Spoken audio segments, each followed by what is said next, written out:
Good afternoon, everyone, and welcome to another of our 1-hour professional development sessions that we are doing for our English school boards here in Quebec.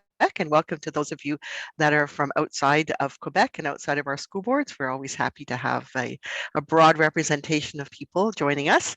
I'm Eva de Gosztonyi. I'm a school psychologist and have been the coordinator of the Center of Excellence for Behavior Management for quite a few years. And now I have co-coordinators, one of whom is with me this afternoon, Catherine Cora. Do you want to introduce yourself, Catherine? Hello, everybody. Welcome. I am a behavior consultant working also at Riverside School Board part-time. So I have one foot at Riverside and one foot for the Center of Excellence. Great. So we have another topic that we wanted to share with you, and it's a bit of a shift. Oops, sorry, for some reason I didn't end up with my PowerPoint. There we go. And let me get to the beginning. Aha, there we are, helping the student who is disruptive and alarmed. And these are some interesting students who we're going to see in a moment. We use as our explanatory theory, the theory of Dr. Gordon Neufeld, who is a developmental psychologist from Vancouver, British Columbia. And he has developed a very comprehensive paradigm to help us to understand and better appreciate who we are as human beings, how we develop all of the parts that come together. And he has some very key concepts, maturation, vulnerability, attachment, and emotions.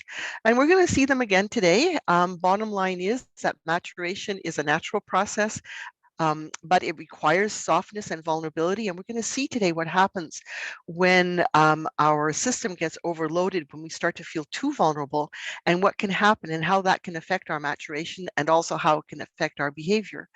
As adults, our role actually is very much to make children feel safe enough so that they can stay soft and therefore benefit from both development and from learning. And that, of course, is what we mean by attachment, that safe, caring relationship with an adult.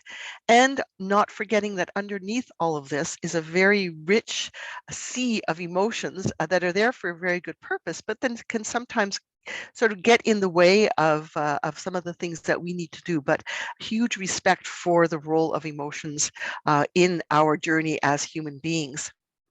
And certainly this presentation we are doing in the midst of two large events in the world, one of which is the global pandemic, which we are hoping to come out of, but which we have lived in for 2 years, and also sadly a situation in Europe where we are experiencing, countries are experiencing war. Not that, of course, there aren't other countries, but maybe for some of us here in Canada, we have close ties to the Ukraine and feel that as well. So we're going to look at what happens to some of our students and why they are the way that they are. And for those of you that work directly in classrooms, this little guy here might be quite familiar to you. And when we look at these students who are disruptive and difficult, we see a whole bunch of behaviors, which I will list very quickly. But I just want you to, I'm sure many of you can just put little check marks, and some of your students are going to get a lot of check marks. Struggles to come to the classroom, doesn't give eye contact when greeting, fidgety and restless, struggles to follow the daily routine, doesn't tune into instructions and therefore doesn't know what to do, requires repeated prompts to follow even simple requests, disorganized, loses things, misplaces things, never has a pencil when he or she needs it, struggles to begin and to complete academic tasks. Often they're quite enthusiastic, but they don't have the stamina. They nibble, they chew, they bite their nails. They have a terrible time waiting for their turn. They always want to be first. They have a hard time paying attention to tasks. Very often kind of hypervigilant. So on the one hand, they have a hard time paying attention. On the other hand, they're paying attention to everybody else's business.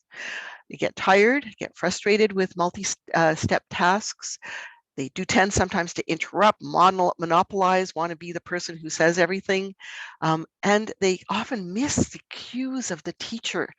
They don't notice that the teacher is getting a little bit irritated, that the teacher is now becoming more serious. They don't pick those up at all. They get into other people's personal space. They can't seem to take responsibility. Well, that wasn't my fault, they'll often say. And then when things get really difficult, they'll storm out of the room and go to their safe place or have some kind of a physical outburst. Now, if you have checked many of these little circles here, then you know that you have a student that's going to need a little bit more than what a regular classroom teacher can do. And we have explored quite extensively something that is similar to what they call the RTI, or response to intervention model, where we've basically said there are some interventions, ways of interacting that are in our classrooms and that are good for all of the students and help students who have challenges. But we know that there are some of our students, we call them tier 2 and tier 3, who 5 to 10% or 15% of our students are going to need a little bit more. Some of the support, extra support, is given in the classroom, and some of the extra support is given outside of the classroom. Today, I'm going to focus mostly on what we can do in the classroom, but there are a few ideas for outside of the classroom as well. And then we know that we have some of our students who are at the far end who really need a lot of individualized supports. And some of these children also fall into that category, but most of them are in the regular classroom and can be supported with interventions in the regular classroom, but we have to add some extra. Now, what's underneath all of this? Because we called our presentation Disruptive and Alarmed. And this, I think, is the piece that might be very, very helpful to all of us to understand, is because there is something that is underlying this behavior. And it is actually our alarm system. And what we are seeing here are symptoms of an overactivated alarm system. Now, what do we mean by the alarm system? Well, we look right deep inside of the brain, and we have a part of our brain called the limbic system, whose job is basically to ensure our survival. This part of the brain makes sure that we respond to outside events in a way that is protective so that we can stay alive. If we're alive, then we can do good thinking. But if we're not alive, not much more we can do with our brain. So we got to stay alive. So there is actually a part of our brain that is dedicated to that. Now, we have in the brain a little organ called the amygdala, which registers the threat, and it's like our smoke detector. And this smoke detector is there for all of us, even if we're not aware of it. A door will slam, and our amygdala is going to respond because a slamming door could indicate trouble, and it basically sorts that out. Now, when the threat is there, when the amygdala says, yep, this is something I need to pay attention to, this is something I need to worry about, it connects with the hypothalamus, which then activates the response of our body via the sympathetic nervous system. And I'm going to show you what that is in a moment. And they are right close to the hippocampus.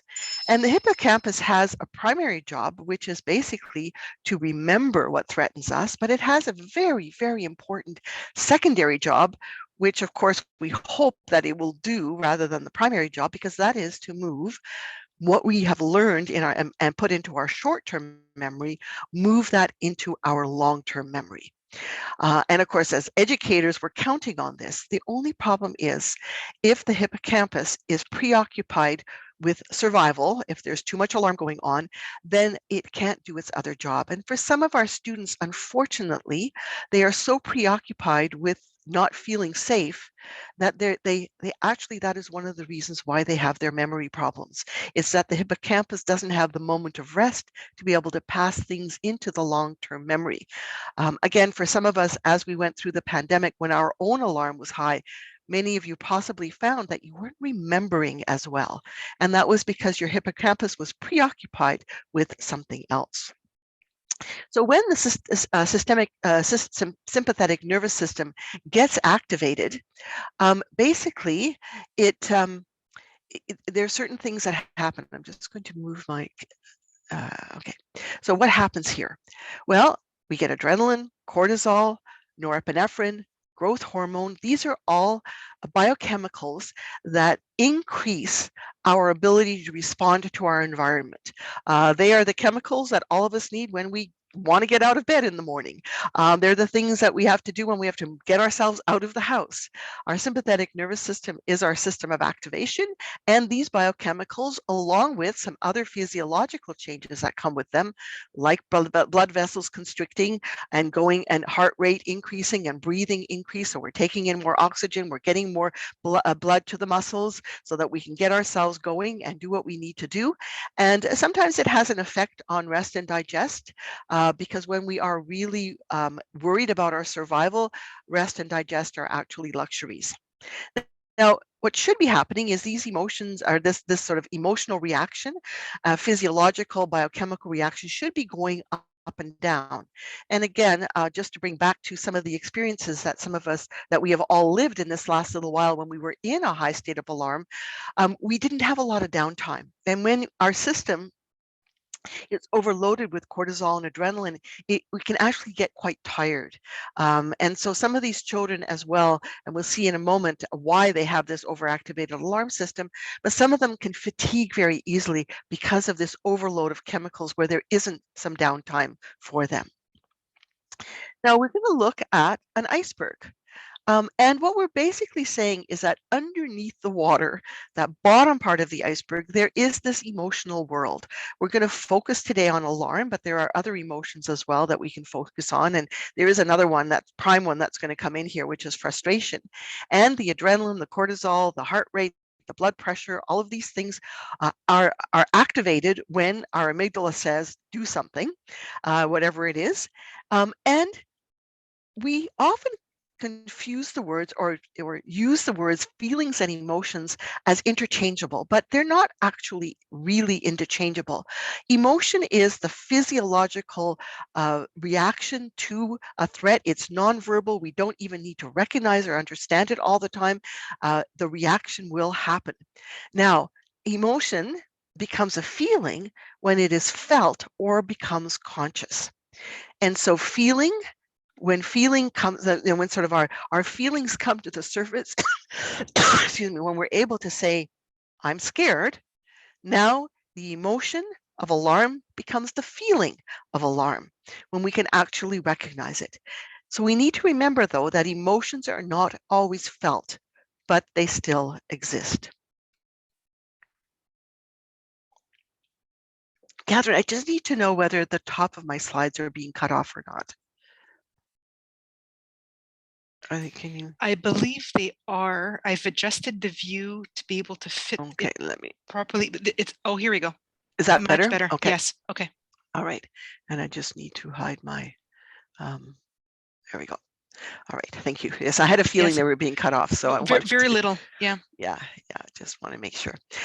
All right. So let's go to the alarm system. The alarm system. Well, it is basically there because it alerts us to anything that could threaten our survival. And arousal and attention are very much involved. And so when your alarm system is activated, you're going to see that. We see the nonverbal behaviors. We see the extra energy. We see the extra movement. We can even see flushing of the face, dilation of the pupils. There are many signs that our system is activated. Nothing wrong with that. My goodness. If we want to get going and do something, we absolutely need these biochemicals in our system. But if we are in a state of alarm, it is given high priority. If you've ever been waiting for somebody, let's say you have an adolescent who has just learned how to drive and they were supposed to be back 20 minutes ago and they're not back. Even if you have the most wonderful, compelling book to read, you're not going to be able to pay attention to your book. You're going to be looking out, where's that car? Where are they? Are they okay? What's happening? Alarm is given high priority. Emotions are activated, and now we must pay attention to that which is threatening us or that which could save us. And generally, when we are alarmed or worried, we are usually moved to some kind of caution or flight. So trying to be very careful. In the case of somebody that we love getting upset with us, when we go into alarm, we can be careful. But the alarm system is, I'm kind of speaking about it today as a bigger event, as just kind of a system that gets activated when we are worried about something not working for us. Well, what is it that alarms us the most as human beings? Well, that is facing separation.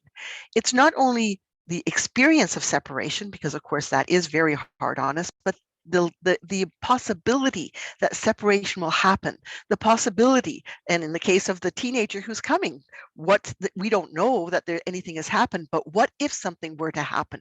That is why our alarm is high.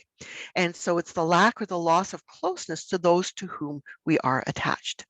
Now, think about the children that you are working with, that you're concerned about, the reason why you came today. And what I want you to think about is, do they have more than what would be kind of considered regular or normal experiences of separation in their life? And I've pulled together some that are pretty common, and we can tolerate a certain amount of disruption in our attachment world, but some children seem to have more of it. And I think we need to start, this is where we need to start becoming sensitive to what is going on with these children. There is something going on. So what are some of the experiences? Well, parents not living together, and especially if they don't get along, because now the child is often in conflict. Who can I love, and do I have permission to love the other parent? So there's a lot of issues there. A child who has lived with a parent who's had multiple partners, or a new partner where there's either they lose like a parental figure, or they feel they're losing their parent to somebody else. Any child in foster care is going to have a huge amount of separation alarm in their system. Children who've been frequently hospitalized, even if this happened many, many years ago, but because being separated from your parents and put into the hospital gives us what we call residual alarm, kind of an extra amount of alarm in our system. In this day of COVID, have family members been very sick? This is something that, it's a big worry, especially in the early days when people were getting sick and going to the hospital and potentially dying. Has this child been adopted? When were they adopted? Because adoption in and of itself is a separation experience. Do they have a new sibling or multiple siblings? Has there been a death in the family? This one is a little bit less obvious, but for some children, if they are highly sensitive, the separation comes from the fact that nobody gets what it's like to live in their skin. And children, especially on the autism spectrum disorder, have a high amount of alarm because we don't get what it feels like to live in their world. And for some children, they can start feeling as if they're not good enough. Everybody's trying to fix them. They're trying to find another specialist, another diagnosis. And the bottom line is, there's something wrong with me. I can't be loved. A whole area of adverse family conditions where the family lives in a state of disruption, where things aren't safe. We call that adverse childhood experiences. This is where the ACEs study comes from, or trauma. So when you think about your student and you're wondering why they are the way that they are, go back to this list and again, see how many of these things you might know about. And there are probably going to be some that you don't know about. When there's too much separation, our brain actually starts to protect us, and it keeps us so we don't get overwhelmed by feelings that make us feel too vulnerable or too wounded. And so we basically have these defenses, and it's very interesting because in the early days we weren't able to study this, but now Bessel van der Kolk in his book called The Body Never Forgets, basically the neuroscientists are now able to see the brain kind of numbing things out, not remembering things because it makes us feel too vulnerable. So when there's too much vulnerability, we put that shell on, protect that little safe little heart inside, and that shell goes on. And it's meant to be able to help us to work in difficult situations. Every one of us has that shell. Every one of you have especially if you're when let's say you're worried about your own child not feeling well, and yet you have to go to school, you put on this little shell, you get to school, and you actually surprise yourself by how well you can function. But that's because your brain is doing this natural mechanism to kind of keep you be able to do what you have to do to keep you from feeling too vulnerable. But what we need is these defenses to be just situational or temporary. There needs to be what we call an end of the day, a safe place where we can actually feel all of the feelings and all of the emotions that we have. These are automatic. They're not willful. They're not controlled. They happen. And again, many of you see that with some of your students. You say something to them and all of a sudden they get this kind of dead look. They've kind of disappeared. That's a defense going up. And Dr. Neufeld has identified 3 major kinds of defenses. We're going to just look at 2 of them today, and the third one we'll actually look at in our next session. One of them is we call emotional defenses, where we numb out vulnerable feelings, and I'll describe what that is in a moment. Or we can also have what we call perceptual defense, where we numb out what we think is going to make us feel vulnerable. And that is one of the things that causes these attentional deficits.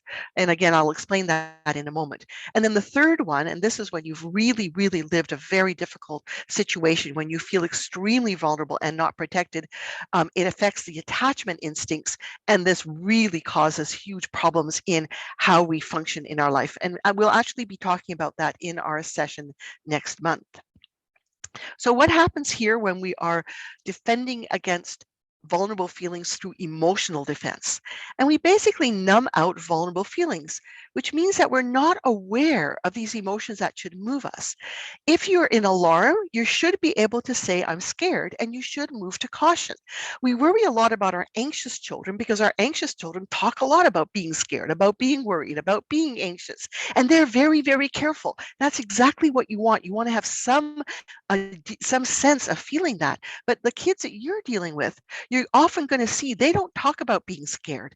They don't even talk about things not working for them when they're feeling frustration.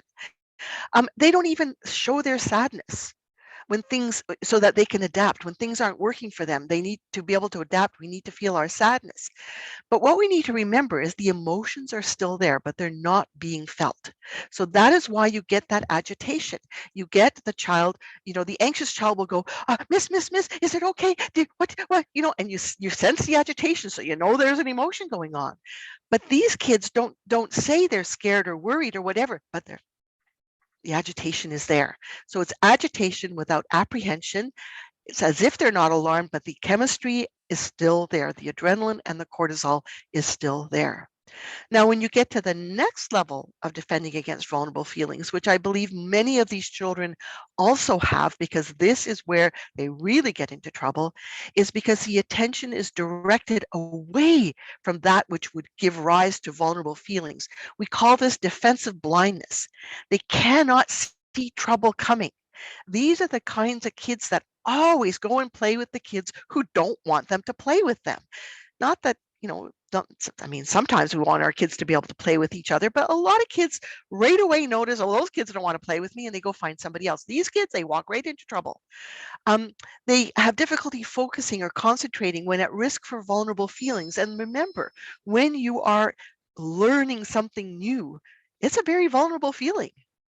None of us likes to learn something new, but we can tolerate that sense of vulnerability. But these kids, the minute it looks scary, the minute it looks too hard, they're out of there.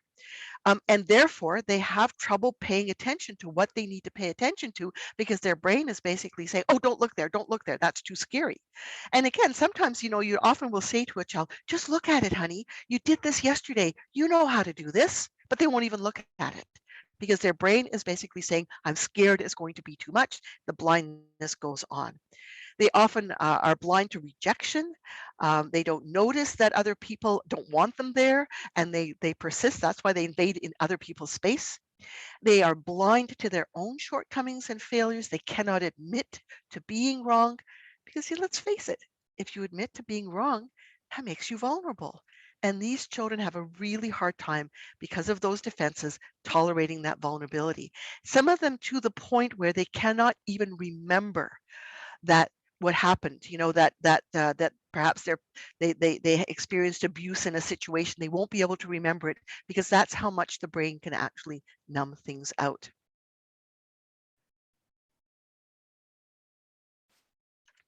Now, obviously, when we're teaching and educating children, there's a huge impact. These children are really affected in their ability to learn, because they don't want to attend to anything that distresses or seems difficult.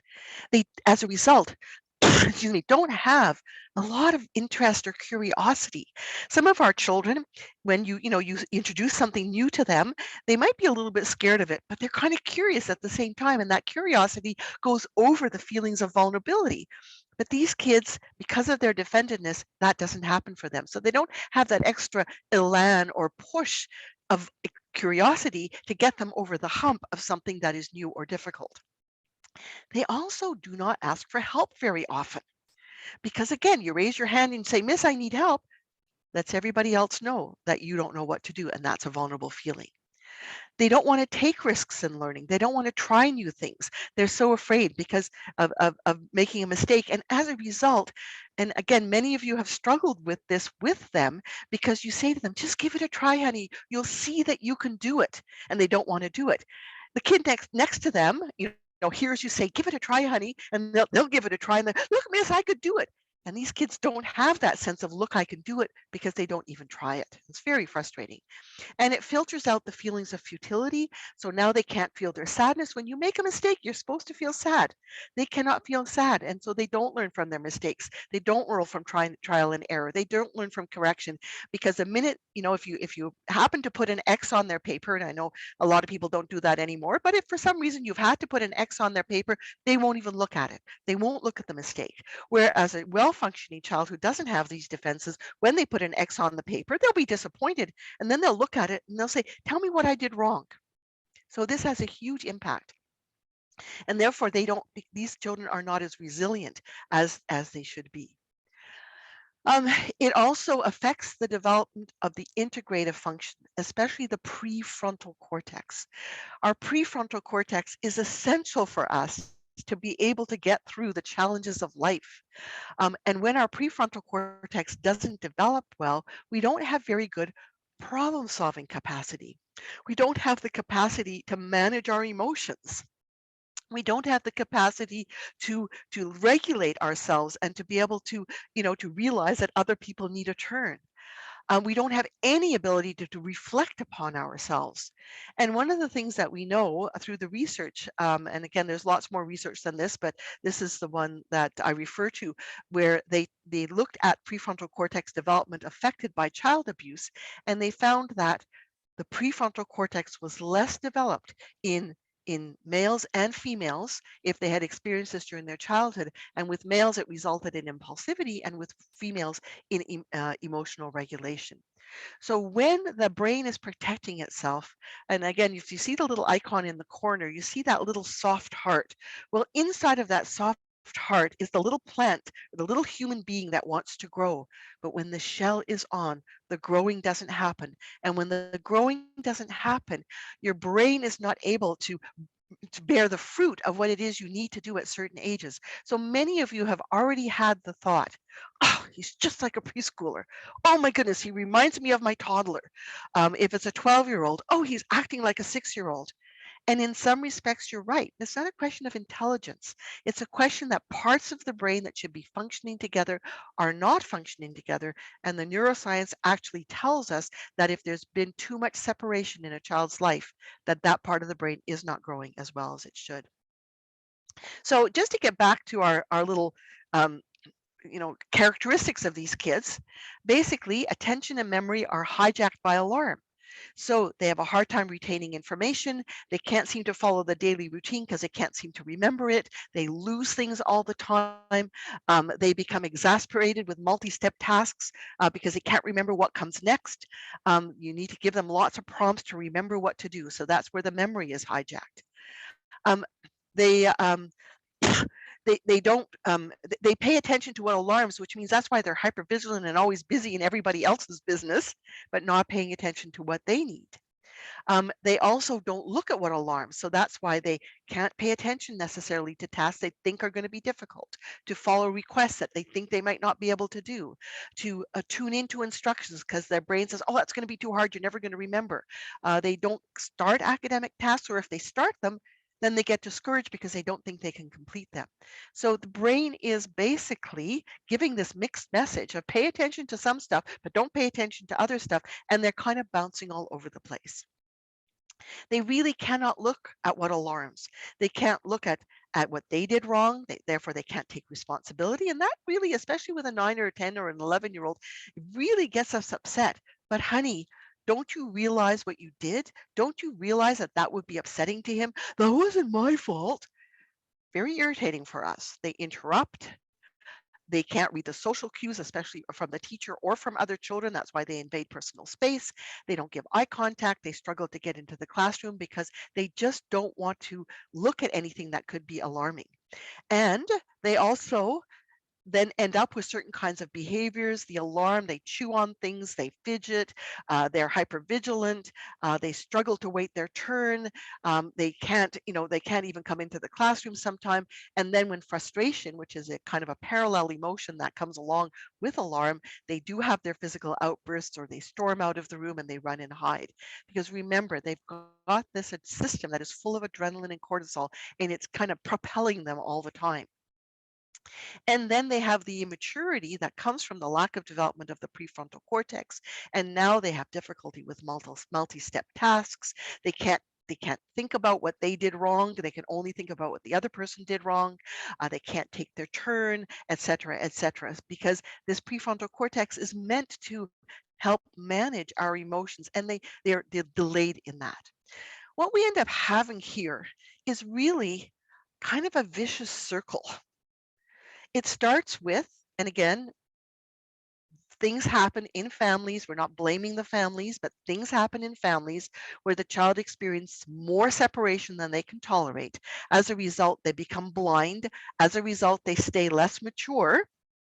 And of course, what comes out are irritating behaviors. And unless you are a saint, you are going to be irritated by that behavior. You're going to become impatient and you're going to want to discipline the child, and you end up with this vicious kind of a circle.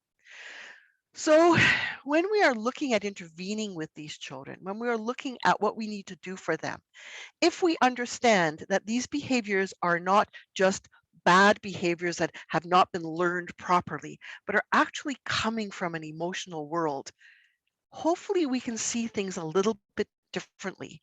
It's going to take a lot of work to undo these levels of defendedness that are there.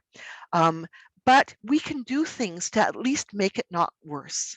So the first thing we need to do is we need to see the alarm. As soon as they start fidgeting, if part of you can say, okay, this is a kid there's stuff going on emotionally.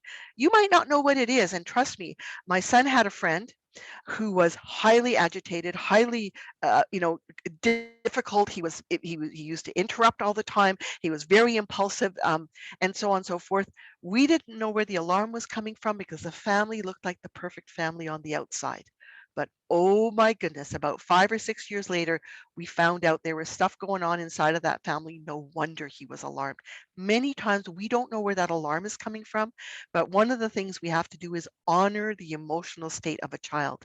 Because remember, these kids don't look alarmed. He didn't look worried. They're not going to say, I'm worried about what's happening at home. If you ask them, is how are things at home? Fine. Everything's fine. Because the defensive blindness keeps them from seeing that or acknowledging it. Their irritating, disruptive behavior comes from alarm that is defended against, but they have this huge chemistry inside of them. I remember many years later, this young man, he was saying, why was I was the one that was always kind of, moving and getting into trouble and whatever. Well, because there was stuff going on inside of you, but he didn't know that. He couldn't feel that. And they're hard to help because they look like they don't need us. I don't need you. There's nothing wrong with me. Why are you always on my back? Like they will push back like that. But what we need to realize is they actually need more attachment because separation is the biggest fear we have as humans. And what we need to do is basically follow some very basic principles when we're doing our interventions. Reduce the alarm by increasing attachment. I'm going to show you some little tricks of things that you can do because it's one thing to say inside of your head, I really want to help this kid. And I really do like him. And all of you have a soft spot in your heart for that little one, even the one that's flicking the pencil. There's a little part of you that loves that kid. But sometimes we do things where it doesn't seem obvious to the child or to the student that we are on their side. Then if we realize that their brain is immature, not developing in the way that it should, we need to provide the external structure that their brain can't provide yet. We also need to understand that they got to get it out, and we need to give them physical release and emotional release and opportunities for that. And we need to be very patient with their development and protect their vulnerability. And as I go through the slides, I'm going to have a little box that's going to appear with blue writing in it. To me, I try to develop some kind of things, ideas that help us to protect the vulnerability, because these kids are very vulnerable. When that little boy finally kind of melted down, when finally he could talk about how scary it was to live in a family where he had a father who just kind of exploded out of the blue, and was was quite verbally abusive to as the older child. When he could finally talk about that, you could just see in his eyes how much it hurt. But most of the years that I knew that boy, I had no idea he was suffering. So ironically, we need to work very hard at protecting that vulnerability. So one of the things is, whenever we need children to do something for us, we got to engage their attachment instincts. When children are in this, the way that our picture here is, when they're looking up at us, their eyes are smiling, and we look down at them and we're smiling at them. In that moment, most children, most students, whether they're young children or adolescents, in that moment, they will want to do what we ask them to do. And so Dr. Neufeld has said, if we need children to do something, we need to collect before we direct. We need to get into their space. We need to get their eyes. And if it's an autistic child, they don't have to look at us. They just have to kind of glance over at us, get a little smile, get a little nod. If a child is doodling, say, oh my goodness, look at all that. Look at how much you filled up of the page, right? And the kid will look up at you and go like, what are you, really? You looking at my doodling? The minute they look up at you, yeah, wow, you filled. Now you're trying to keep those eyes connected. You filled a lot of the page. Now, honey, I need you to start your math in that moment. So you want to figure out, how can I get this child to look at me? How can I get them to smile? Can I say their name in a gentle way? Can I have a little smile in my eyes? And when they look up at me, hopefully they're nodding and smiling, because if the kid looks up at you and their eyes are flat, they have not yet given you permission to exist in their presence. But if they've given you permission to exist in their presence by that little smile in their eye, you can at least get them started on the next thing that you need them to do. We need to remember that we've got to find a way for these students to break that vicious cycle that they've caught themselves in. Because remember, these kids do, as you know, really irritating things chronically. What we need to remember is that because of their blindness, they're slow to respond. They're not doing what's expected. They don't notice when somebody's calling their name. I mean, I've seen it over and over and over again. And when I teach classes sometimes at McGill and at Concordia to people in teaching, starting their teaching career. I say, if you are observing, please pick a kid like this and watch the interaction between them and adults. And normal, natural, I'm not judging any of you. Billy, Billy, Billy, and you poor old Billy, every time he looks up and finally realizes you're calling his name, what does he see? He sees this kind of a face. And when he sees that face, basically his brain goes, uh-oh, the adults aren't happy with me. Here comes another separation, right? And that leads to more defensiveness and more blindness. What we need to be doing instead, and I have this idea for a teacher education school that I would like to do, where you would have to take drama classes and pass drama classes with an A plus, because when you've called Billy's name 3 times and you are really frustrated with them, the minute they look up at you, this is what you need to look like. Because Billy has finally paid attention to you. He needs to believe that you are an adult who cares. We need to help the student feel safe. So we need to create that strong attachment so the student is attached to us. So greeting with warmth, Engaging in a pleasant activity, a puzzle table in the classroom is a nice little place to come shoulder to shoulder, just have a little chat, redirect instead of correcting. Oh, let's try this. Don't give a big lecture, just move them along and be patient. Sometimes the kid will just kind of look at you like this because they're expecting you to say something. So reassure with connection as early and as often as possible. And know your own limits. If you're starting to lose your patience with this student, sometimes you might need to send them to another place, get them out of your sight so that they're not driving you crazy. We've talked about creating a quiet area in the classroom. Sometimes you need to send them out of the class to somebody else with a book or an envelope, to the counselor, support worker, to the secretary. If you have a nurturing support center in your thing, and always, again, if you've had to send the student away, make sure that they know that you're willing to take care of them again. So can make that connection. We need to build a village of people around these students. They are irritating. You can't do this alone. Find as many caring adults as you can. I know in one school, the caretaker was lovely. He would take some of these kids under his wing and do things with them. I know in COVID times, maybe that isn't possible, but help them to make attachments to adults and have adults form attachments to them.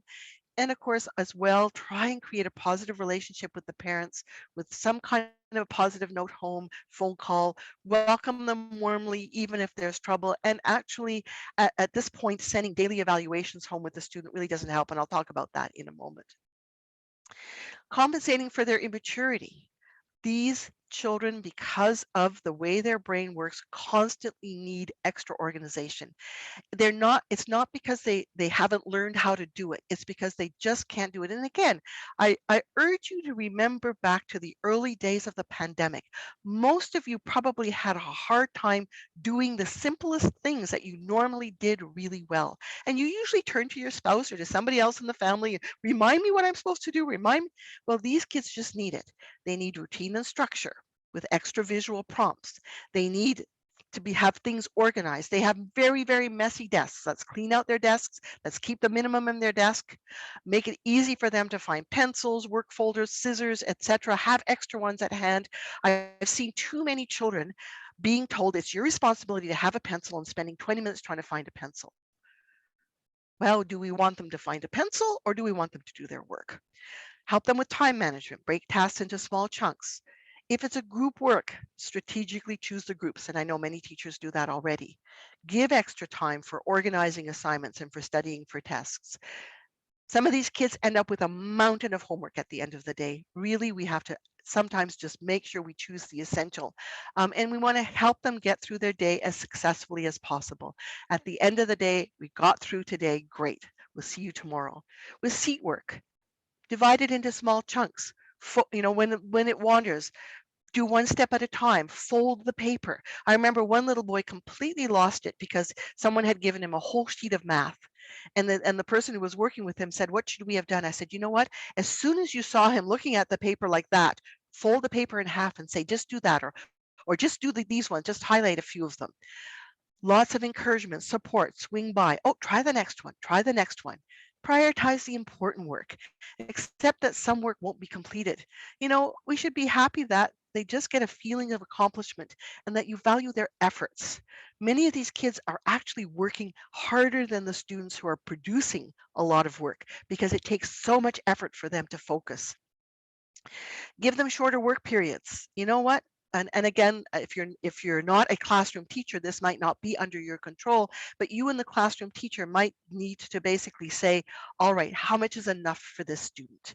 And when they've done enough and they just can't do it anymore and they're starting now to upset the other children and disrupt the other children, let's give them something that they can do. Better that they're busy than that they're in trouble. Again, just compensating, anticipate, reduce the possibility of getting into trouble. We need to know this is a child whose alarm is overwhelming to them. We need to make decisions about where they're going to go, prevent problematic situations, limit times with other kids, because remember, the immature don't do very well with the immature. We need to be the traffic director who gets these kids out of trouble rather than consequencing their trouble behavior. Again, we need to ask ourselves, where does a student get in trouble? When do they get in trouble? With whom do they get in trouble?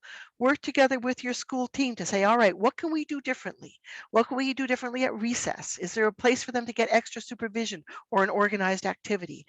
Should they be in the hallway when there's a million other students running around in the hallway? Should they be allowed to go to the bathrooms by themselves? Maybe not.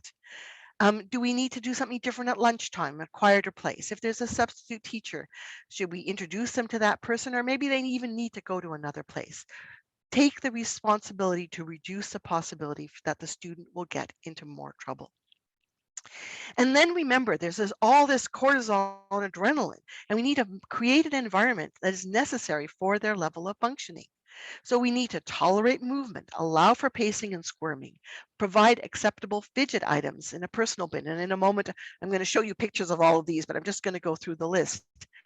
Offer weighted objects, because sometimes when alarm goes up, a weighted object will actually engage the parasympathetic nervous system, which is the system of calm. Give them make sure if they move a lot, give them some space around them, give them a bigger bubble. Alternate seating options or alternate workstations.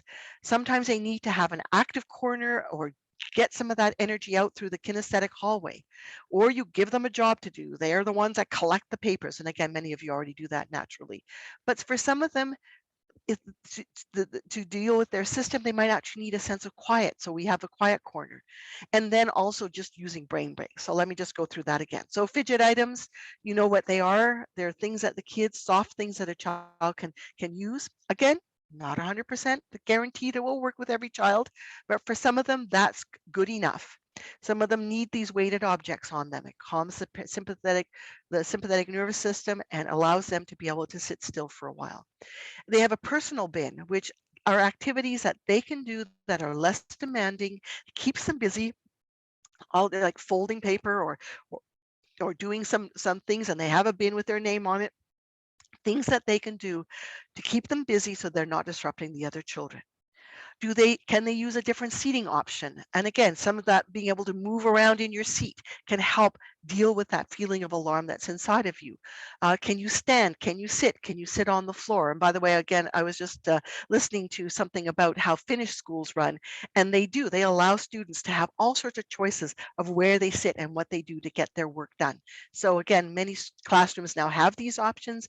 These students actually need to be assigned to the option that works best for them.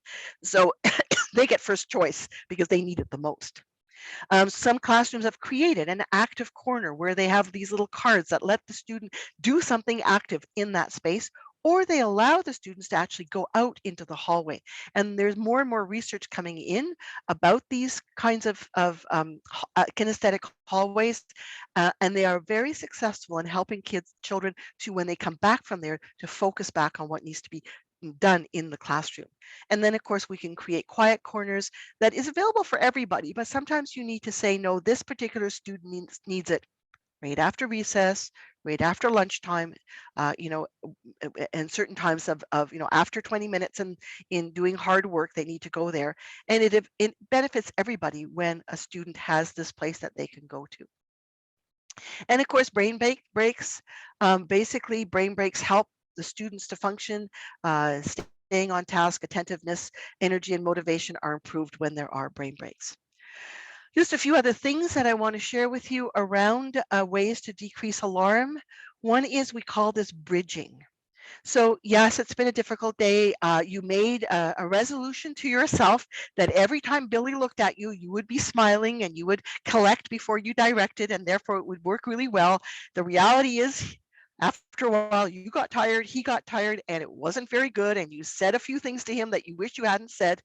Most important thing is we say to the student, I'm looking forward to seeing you after lunchtime, because children are always afraid.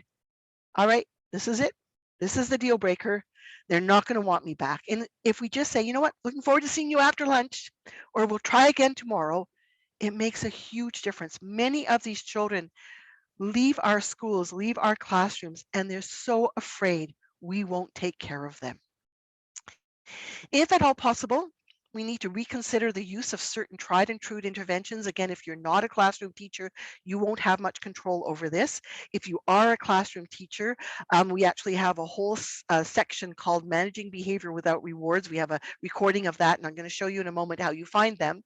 But with these kinds of children and these kinds of students, the behavior chart doesn't work very well, because by the time they notice that their name is being moved down into the orange and into the red, they're already spinning out of control. And many of them feel a sense of shame. The chart really isn't very helpful to them, especially by this time of the year. Even reward systems, they actually, the behavior isn't coming because it hasn't been reinforced. The behavior is coming because of too much emotion and too much blindness. And lots of times they don't even get as many rewards, and now they don't even want to. They often say, I don't care, this is dumb. And again, notes at the end of the day, because remember, they have to bring home the bad news to their parents. They have to anticipate their parents once again being disappointed with them. And again, in our recording Managing Behavior Without Rewards, we talk about what you can do to communicate with the parents, because sometimes you need to, but don't make the kid bring home the bad news. And then we need to try and find ways of playful emotional release. And this can be done as a whole class, or this can be done maybe one-on-one if you have a few minutes with the child. Get some loud music, do some dancing, write frustrations on paper, make paper balls and throw them, or paper snowball fights, or pool noodle drumming, clapping games, stomp dancing, drumming on the table, pool noodle fighting with pool noodles. I know you guys don't like that very much, but sometimes if you have a little moment, you can do that. Some kind of little, let them play with toys. Be creative, because emotional release through play with our students can make a difference. Ultimately, again, just to go back on the principles, preserve and maximize the attachment relationship. Respect and compensate for the level of immaturity. These might be smart kids, but there's a huge level of immaturity there. Protect the vulnerability and come alongside emotional experience by allowing emotional expression and encouraging play. We're going to work with the behavior at its roots so that we can have lasting change. Behavior changes as the brain matures. It changes when the vulnerability is protected. And by the way, one of the signs that a child is starting to feel their vulnerability is that they will start to cry and feel sad. And I don't have time today to really get into that, but my goodness, if you've created a safe enough place for that child to feel their sadness and tears, take that as a huge, positive thing, an honor that they're feeling safe enough with you, because many of these children have not cried for years. Attachment behavior changes when students are attached to adults, and behavior changes when emotions are felt. So we have our website, and we have our members website, where you can find specifically a page on Disruptive and Alarmed, and also a kind of a placemat that allows you to review many of the things that I have talked to today. This was created by our other colleague, Martine Demers, together with Catherine and myself. And so it was the framework for what we did today. And you have in the PDF that I sent you, all of the links to all of the different suggestions and interventions that I suggested, which I think will be, which you can go back and find all sorts of other resources. 3 books, which are very helpful: Gabor Mate's Scattered Minds, Sandra Reef's How to Reach and Teach Children with ADD and ADHD, and a book that is a novel, but still, Joey Pigs Have Swallowed a Key, where a little boy talks about what it feels like to always be in trouble. So I know we don't have a lot of time for questions, but we do have a few minutes if people have questions or comments.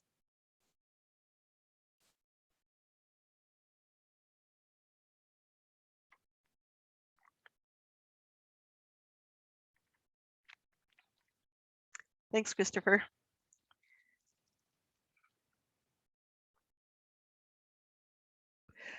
Just out of curiosity, I know this might be new information, but does this kind of resonate with you, with some of the students that you've been that fit into this pattern? Is this helpful in terms of getting a sense for what's going on with these kids? Oh, thank you, Tanya. Terrific. Yeah, good. It is a somewhat different way of thinking, but I know from my own experience, when I started, and again, I work a lot with St. Raphael's School at English Montreal School Board, and when they started to switch over to seeing behavior related to emotions, it made a huge difference in how things went in their school. And Catherine, I don't know if you want to add a few other little thoughts. Honestly, you've really ran the gamut. I would actually suggest that when we email people the recording, that we send along a PDF of the placemat so they can take a look at it more closely, because there's tons and tons of stuff in there that reinforces what you've said today. The other thing too, Eva, I don't know if you had a chance to prepare the survey. And so, I didn't. so what we'll do is we'll put that as well in the email. So please, for those who've attended today, we would strongly appreciate if you could fill out. It's a very quick click a survey. This is necessary for us in terms of our yearly reports. So thank you for that. Yeah. Oh, there is a comment or encore question. I'm at the junior school K to grade 2, and I find it sad that these kids leave our school to start a new school for grade 3. I often wish we could loop with them. Okay. Yes. Yeah. And I don't know, Lorraine, are you in Quebec? I know we have a few people that are from outside of Quebec. I know that I think Alberta has a very, very stratified system, K1, 2, 3, 4, 5, 6, 7, 8, all the way through. Oh, you're in Lazare. Okay. Oh, I know. Yeah. Okay. So yes, but yes, some of our schools do have that. You do switch schools. Luckily here in Quebec, we don't, but in other school systems, yes, the longer students can stay, because even if you're no longer the teacher, and I'm sure all of you have had that experience, some of these students, if they've had a really good connection with you, even if they're in another grade, just knowing that you're in the school, just knowing that they're going to get a smile from you, you're the last year's teacher or their kindergarten teacher, is very helpful to them. And sometimes it's easier to be patient with a student when they're no longer in your class. And this is why that team is so important. You know, hey, why don't you listen? I know that I had Billy last year. Why don't you send him over to my class for a little while tomorrow afternoon? I'll keep him busy, right? Yeah. Somebody asked, any tips for dealing when there are several of these children in the same group? Well, you see, this is why it's really interesting, because yes, of course, it's a bigger challenge, and so you need to plan these interventions. But you know, I'll tell you, what you do for one student with kindness will be noted by all of the students. I mean, pencils are the big one. I often say to people, I get so frustrated because I have so many times seen a child being penalized for not being able to have a pencil. My husband, who works in a high school, basically follows the janitor around at the end of the day and picks the pencils out from the sweepings, because there's always pencils there. There's got to be places you can find pencils and not have to buy them. If one kid is having a hard time struggling, can't find their pencil, if all we do is say to them, oh honey, I have a pencil for you here, the other students who are also in this alarmed state will go, oh, if I don't have a pencil, they'll take care of me. So you can actually take care of 2 or 3 children at the same time by one act of kindness towards one child. For sure, it becomes contagious. The other thing too, in terms of that question, and of course with pandemic, it does limit us a little bit. But in the past, oftentimes we would suggest, and you did name it quickly, Eva, about the teacher from the previous year, that sometimes, you know, working as a team in a school where some teachers can say, oh, I can make some space for Johnny or for Billy, and maybe even create a schedule where that student can go to another space, and then they have their little setup with different things. And sometimes that gives a break to the class, especially if there's several students in the same group and it becomes very heavy and taxing. And so being able to divide and conquer in that way can really be helpful. The other thing too that I can't help but think is with support staff. Can that student have blocks during the day where they can go either to, Eva talked about the nurturing support center, but it could be any intervention room from a support staff. And it doesn't need to be hours and hours on end. If the student goes for 20 minutes, it gives them a break from the class, it gives a break to the group, to the teacher, and for them too, where you know, the adult who's there to receive them probably has more of a smile because they're less tired with the student in question.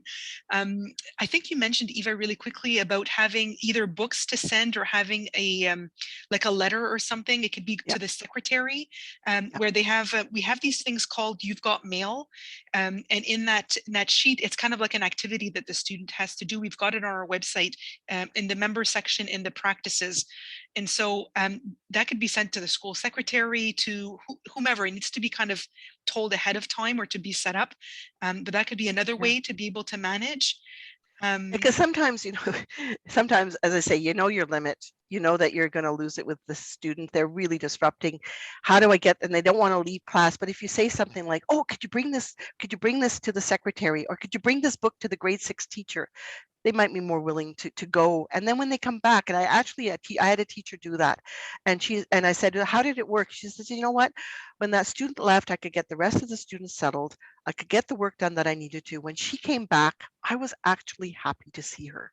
Mm. And that's what that little girl needed. This was a sad little girl whose mother, the story was really, really a sad story. And everyone had empathy for her, but she was kind of driving them a little Mm. bit. And then Yeah, one more thing yeah, that I've got in mind in terms of having several students like that in a group is having group brain breaks. And so it's not just about having individual measures for these specific students, it's for the whole class. And so all students benefit from it. And because you may be the sole teacher in the classroom with several of these students, then at least they all can benefit from that. Being able to go outside if that's possible, yeah. instead of doing it in the classroom, that could be Yes. another way to And the research says that all students, even the good ones, benefit from brain breaks. They have ability to focus. So even though they're getting their work done, if they take a brain break, many of them can get back and actually get the work done faster. So I hope it I, answers your question. We're over time. I'll yes, we stop are the over time. recording. So thank you very much, everyone.